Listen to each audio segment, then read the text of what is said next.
bitch.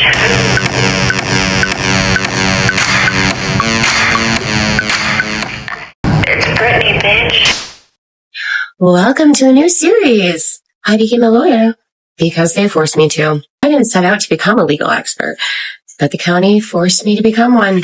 When you've been arrested multiple times for things that aren't crimes, silenced by orders that never existed, and treated like you're the problem simply because you question police officers and refuse to be treated lawfully, you learn the law.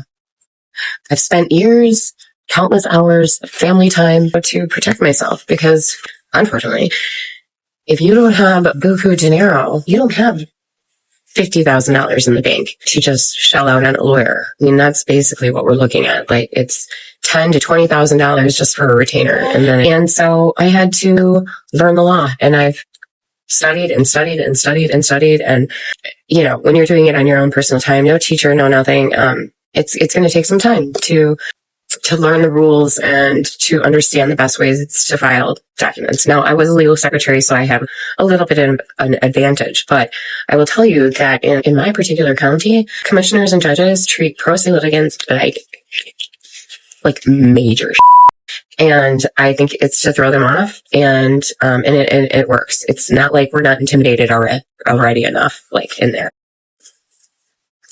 So, let me be clear. This is not about personal drama.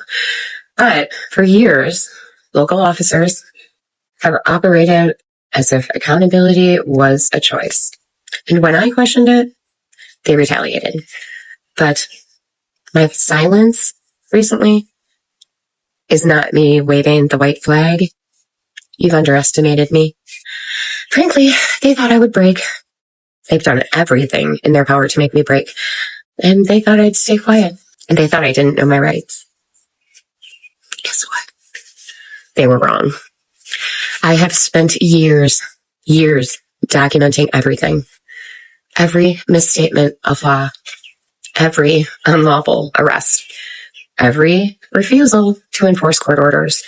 Every time they've contradicted themselves. And every time they have acted outside their authority. And frankly, I know their policies better than they do. I know the constitutional lines they've crossed. And now all of it is going to federal court. Not because I want revenge, but more importantly, the truth deserves a place where it can't be buried. Because the public deserves to know that how these agencies operate. Because families deserve better than this. Because I deserve better than this. I know the law. I know my rights. And I know exactly what they've done. The new federal lawsuit isn't a threat. It's a promise. A promise that truth is finally going to be seen. A promise that the pattern of misconduct is very clear and will be exposed. And a promise that sweeping it under the rug, those days are over. They should have taken me serious the first time. They should have followed the law. They should have treated me with basic respect. Instead, they taught me how to fight them. And bitches, I'm ready. It's Britney, bitch.